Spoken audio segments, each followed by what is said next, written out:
Good morning students.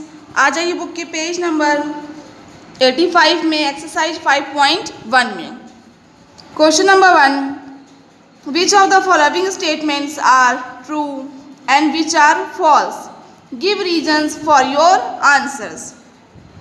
हमें ये बताना है कि नीचे दिए गए स्टेटमेंट में से कौन से स्टेटमेंट्स ट्रू हैं एंड कौन से फॉल्स हैं, और हमें रीज़न भी देना है, ठीक है, हमारे आंसर के लिए।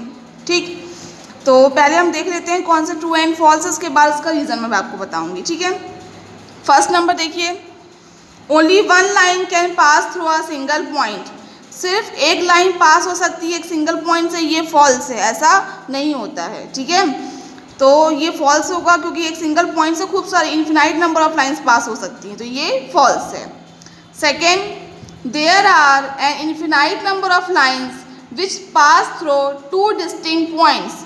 Infinite number of lines pass हो सकती हैं दो अलग अलग पॉइंट से, ये फॉल्स है, ऐसा नहीं होगा, ठीक है।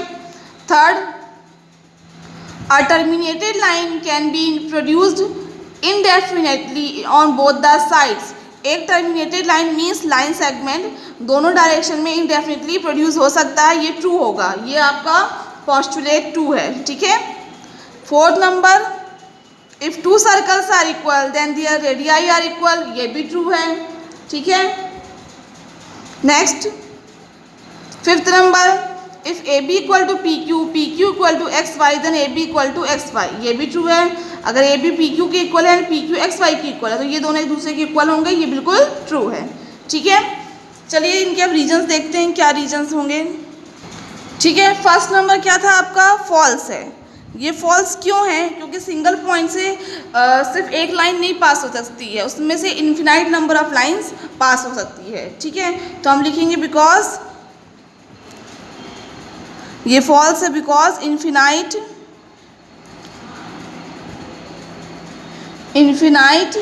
number of lines,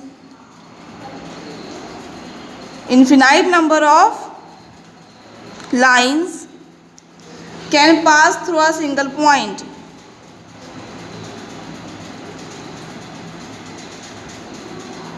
can pass through a single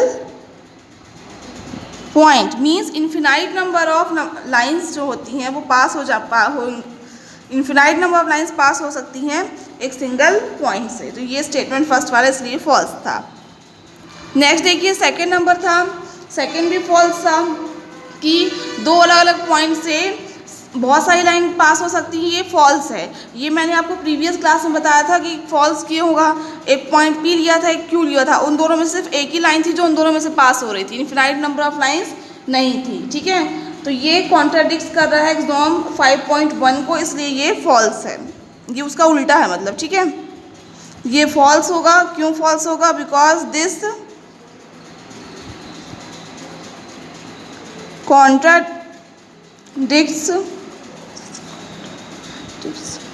exam 5.1 का ही जस्ट अपोजिट है, ठीक है, इसलिए ये फॉल्स है। थर्ड था आपका, एक जो टर्मिनेटेड लाइन होती है मीन्स लाइन सेगमेंट है, उसको हम दोनों तरफ से इंडेफिनेटली बढ़ा सकते हैं, यस ये ट्रू होगा, ये मैंने आपको पोस्टुलेट 2 में समझाया था, तो ये आपका ट्रू है। और ये ट्रू क्यों है, क्योंकि पोस्टुलेट 2 है, इसमें फॉलो हो रहा है, ठीक है, क्योंकि ये पोस्टुलेट 2 है, ठीक है। नेक्स्ट आइए फोर्थ नंबर में है, अगर दो सर्कल्स इक्वल हैं तो उसकी रेडियाई भी इक्वल होंगी, yes.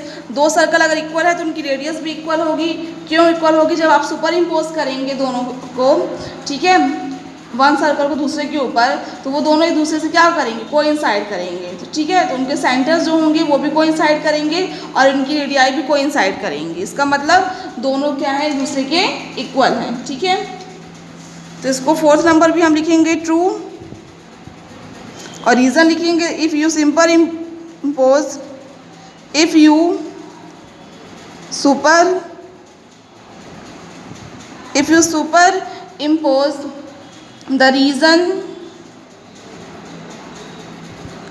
The reason bounded by one circle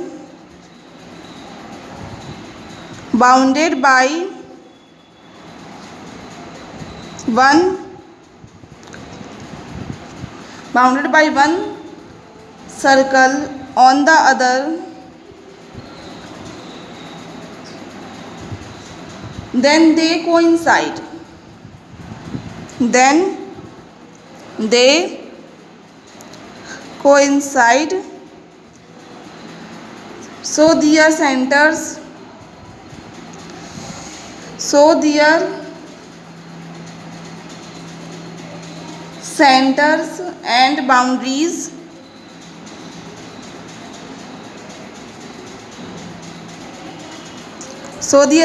and boundaries coincide. Therefore, their radii will coincide. ठीक है, देखिए क्या लिखा मैंने, if you super impose the reason bounded by one circle on the other, then they coincide, so their centers and boundaries coincide, therefore their radii will coincide, जो भी मैंने आपको समझाया है. ठीक है, नेक्स्ट आ जाइए फिफ्थ नंबर में. फिफ्थ नंबर क्या था आपका, फिफ्थ नंबर भी ट्रू है. फिफ्थ नंबर भी जो है वो आपका ट्रू है.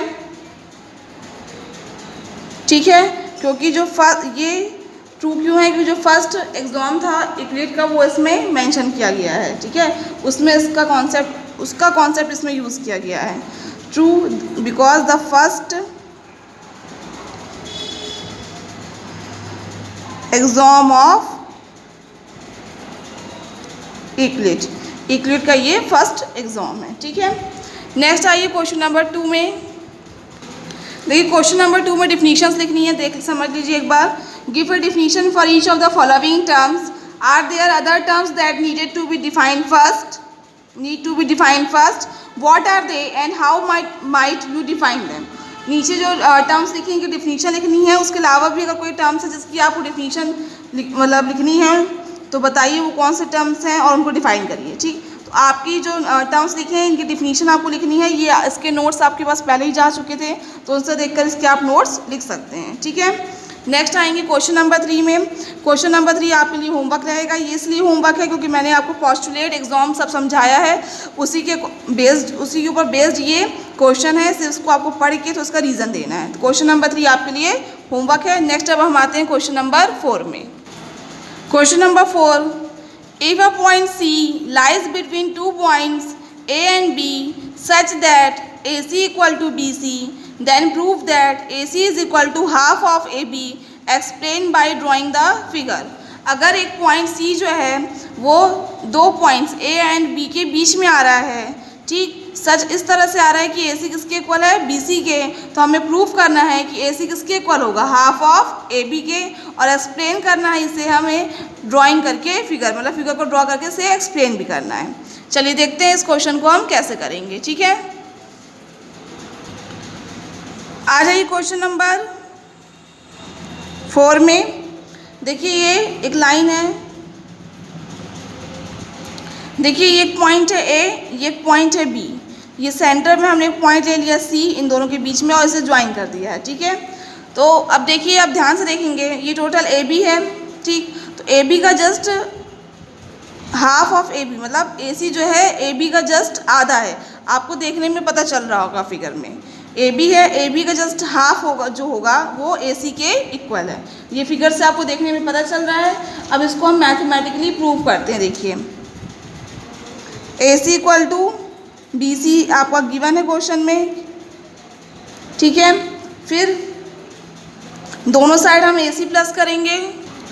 ठीक है, दोनों साइड हम AC प्लस करेंगे, AC प्लस AC, AC में AC प्लस कर दिया, फिर BC में प्लस करेंगे AC. ठीक, equals are added to equals, मतलब इक्वल्स हम ऐड कर सकते हैं इक्वल में. ये आप यूक्लिड ने डिफाइन किया था. ठीक है, तो हम रीज़न लिख देंगे, equals are added to equals. ठीक है, equals are added to equals मतलब इक्वल्स हम ऐड कर सकते हैं इक्वल्स में. ठीक, फिर AC प्लस AC कितना हो जाएगा, 2AC. ठीक है, यहाँ बचेगा BC प्लस ए सी। अब देखिए बी सी प्लस ए सी क्या होगा, ए बी होगा। ये आपको मैंने पढ़ाया था पहले कि B C plus A C coincide करते हैं ए बी के साथ, तो इनकी जगह हम क्या लिख देंगे, ए बी लिख देंगे। ठीक, तो 2AC is equal to A B, बगल में हम रीज़न लिखेंगे B C plus A C coincides with A B.